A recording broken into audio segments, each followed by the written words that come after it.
1, 2, 3. Assalamualaikum warahmatullahi wabarakatuh. Hai teman-teman, kami dari kelompok 1. Di sini kami akan melakukan uji coba praktek ke-7, yaitu uji coba muatan listrik. Selamat menyaksikan.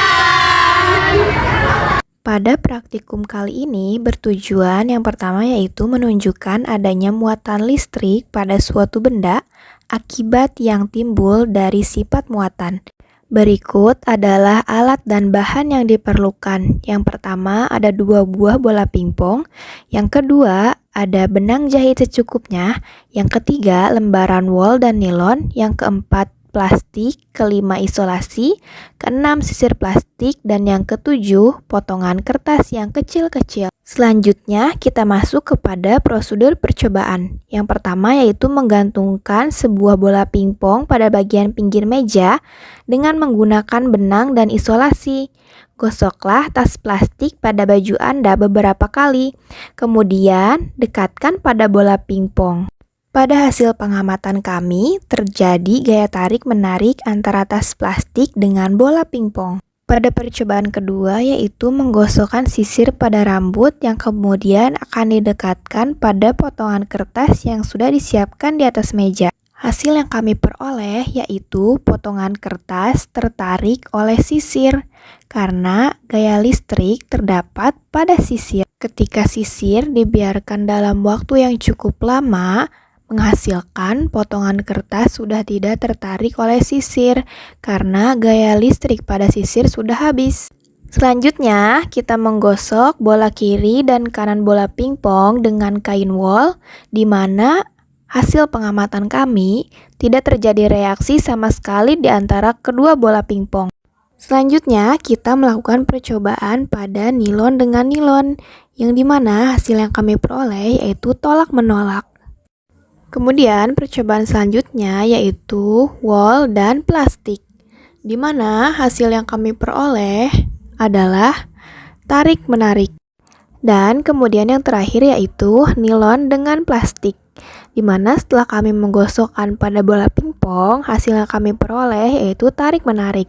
Sekian uji muatan listrik dari kelompok 1. Terima kasih. See you next time. Bye-bye. Assalamualaikum warahmatullahi wabarakatuh. Halo teman-teman semuanya, kami dari kelompok 2 di sini kami akan mempraktikkan tentang percobaan arus listrik. Selamat menyaksikan. Alat dan bahan pada percobaan arus dan tegangan listrik. Yang pertama ada baterai, kemudian kabel penjepit, kemudian bola lampu. Dan jenis bahannya pada percobaan arus dan tegangan listrik yaitu kawat besi, sendok perak, kayu, karet penghapus, grafit, kertas, tas plastik, air keran, air garam. Bahan pertama yang akan kita uji adalah kawat besi. Kawat besi dihubungkan dengan ujung kabel merah dan hitam. Setelah itu kita lihat dan amati. Ternyata kawat besi dapat menyalakan lampu. Hal ini menunjukkan bahwa kawat besi dapat menghantarkan arus listrik atau bersifat konduktor. Yang kedua adalah sendok perak. Ternyata sendok perak juga menyalakan lampu dan bersifat konduktor. Yang ketiga adalah kayu. Saat kayu diuji dan dihubungkan dengan ujung kabel merah dan hitam, ternyata tidak mampu menyalakan lampu. Artinya adalah kayu bersifat isolator atau tidak dapat menghantarkan listrik. Yang keempat adalah karet penghapus. Saat karet penghapus diuji, ternyata tidak mampu menyalakan listrik. Artinya bersifat isolator. Yang kelima adalah grafit atau mata pensil. Ternyata mampu menyalakan lampu sehingga bersifat konduktor. Yang keenam adalah kertas. Ternyata kertas tidak mampu menyalakan lampu, artinya bersifat isolator. Yang ketujuh adalah tas plastik. Ternyata tas plastik juga tidak mampu menyalakan lampu, artinya bersifat isolator. Begitupun air keran. Ternyata saat diuji tidak dapat menyalakan lampu, artinya bersifat isolator. Dan yang terakhir adalah air garam. Saat air garam diuji, ternyata air garam mampu menyalakan lampu, artinya bersifat konduktor. Selanjutnya adalah percobaan tegangan listrik. Pada percobaan pertama digunakan satu baterai. Setelah saklar ditutup, lampu menyala redup karena tegangan listrik yang dihasilkan masih kecil. Pada percobaan kedua digunakan dua baterai.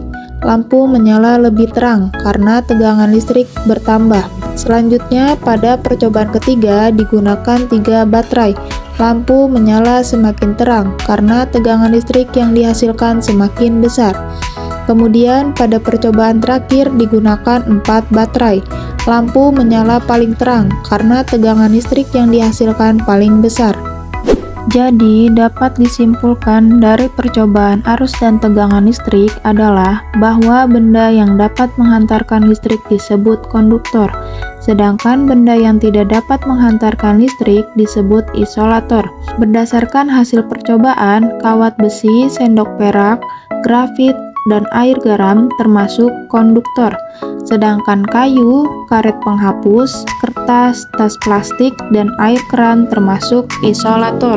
Selain itu, pada percobaan tegangan listrik, semakin banyak baterai yang digunakan, maka tegangan listrik menjadi semakin besar, sehingga lampu menyala lebih terang. Demikian kegiatan praktikum dari kelompok 2. Terima kasih.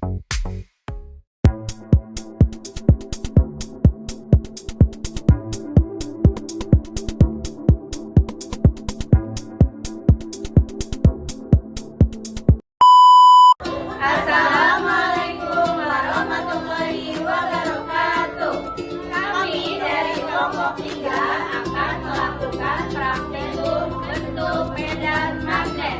Selamat menyaksikan. Berikut ini alat dan bahan yang diperlukan. Yang pertama, karton putih 1 lembar. Yang kedua, magnet batang. Yang ketiga, serbuk-serbuk besi secukupnya.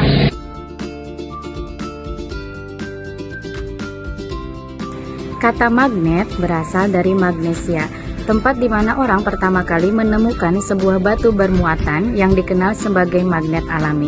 Sebuah magnet selalu mempunyai kutub utara dan kutub selatan, di mana sebuah magnet dapat mengerjakan gaya pada magnet lainnya. Kutub-kutub sejenis akan tolak-menolak, sedangkan kutub-kutub yang tidak sejenis akan tarik-menarik. Berikut ini adalah cara kerja pada percobaan bentuk medan magnet. Yang pertama, letakkan magnet batang di atas meja. Kemudian, peganglah selembar karton putih di atas magnet tersebut. Lalu, taburlah serbuk-serbuk besi secara merata di atas karton, kemudian ketuklah karton itu secara perlahan beberapa kali. Amatilah dan gambarkan pola-pola yang dibentuk serbuk-serbuk besi itu. Terakhir, dari hasil pengamatan, buatlah kesimpulan tentang medan magnet. Percobaan yang pertama, kutub selatan di sebelah kiri dan kutub utara di sebelah kanan, dan magnet diletakkan dengan posisi horizontal. Praktikum ini menunjukkan visualisasi medan magnet di sekitar magnet batang.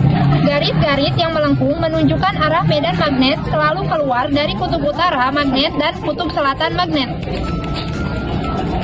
Percobaan yang kedua, saya akan melakukan percobaan medan magnet, yaitu kutub selatan di sebelah kanan dan kutub utara di sebelah kiri. Lakukan langkah-langkah seperti percobaan pertama. Setelah kutubnya ditukar utara dan masuk ke kutub selatan, kerapatan medan magnet menunjukkan garis-garisnya semakin kuat medan magnet.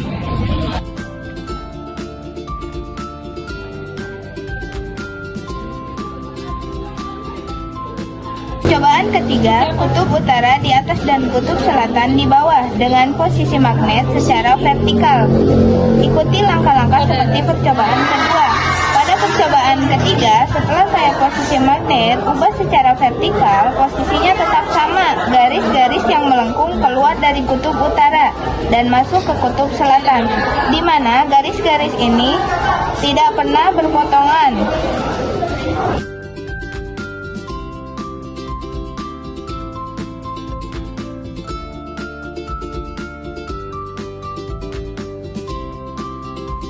Pada percobaan keempat, saya akan melakukan 2 magnet batang sebelah kanan, kutub selatan dan sebelah kiri kutub utara. Lakukan langkah-langkahnya seperti percobaan pertama. Pada percobaan keempat, setelah saya dekatkan kutub selatan dan kutub utara, garis-garis medan magnet di antara keduanya akan sejajar dan memperkuat, sehingga menghasilkan gaya tarik-menarik karena kutub yang berbeda akan menarik satu sama lain. Pada percobaan kelima, saya akan mengubah kutub utara menjadi kutub selatan. Jadi di sebelah kanan kutub selatan dan di sebelah kiri kutub selatan juga. Lakukan langkah-langkahnya seperti percobaan pertama. Pada percobaan kelima ini, saya dekatkan kutub yang sejenis, medan magnet yang saling menolak. Percobaan yang keenam, saya akan mengganti kutub selatan dengan kutub utara. Jadi, di sebelah kanan kutub utara dan sebelah kiri kutub selatan. Lakukan langkahnya seperti percobaan pertama. Pada percobaan keenam, saya dekatkan kutub yang sejenis.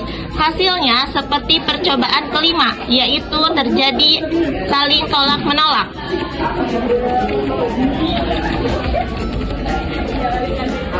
Kesimpulan dari percobaan bentuk medan magnet menunjukkan bahwa medan magnet memiliki pola garis-garis gaya tertentu di sekitar magnet. Garis medan magnet keluar dari kutub utara menuju kutub selatan dapat dilihat dengan bantuan serbuk besi. Bentuk pola medan magnet dipengaruhi oleh bentuk serta jenis magnet yang digunakan. Semakin rapat garis medan magnet, semakin kuat gaya magnet pada daerah tersebut. Jadi itu adalah kesimpulan dari percobaan bentuk medan magnet.